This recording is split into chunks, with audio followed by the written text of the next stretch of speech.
ખેરાલુ પ્રજાપતિ સમાજવાડી ખાતે કૃષિ પ્રદર્શન સેમિનાર યોજાયો, જ્યાં ગુજરાત પ્રાકૃતિક કૃષિ વિકાસ બોર્ડ દ્વારા ખેડૂતો અને મહિલાઓની ખેતીની વિગતો સરળતાથી મળી રહે તે માટે આયોજન કરવામાં આવ્યું। ખેરાલુ ધારાસભ્ય સરદારભાઈ ચૌધરી સહિત તાલુકા પંચાયત પ્રમુખ, જિલ્લા સદસ્ય સહિત આગેવાનો હાજર રહ્યા હતા।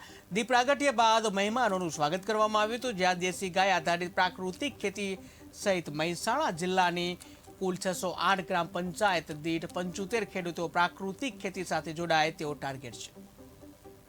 મુકામે આત્માના પ્રોજેક્ટ દ્વારા પ્રાકૃતિક કૃષિ વિકાસ બોર્ડ અંતર્ગત પ્રાકૃતિક કૃષિ સેમિનાર અને પ્રદર્શન યોજાયું।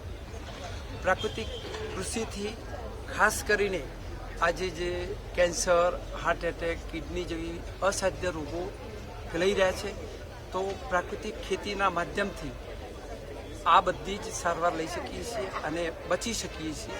એટલે પ્રાકૃતિક ખેતીનું મહત્ત્વ આજે ખેડૂત મિત્રોને સમજાવ્યું। અહીંયા આગળ વૈજ્ઞાનિકો દ્વારા અને બોર્ડના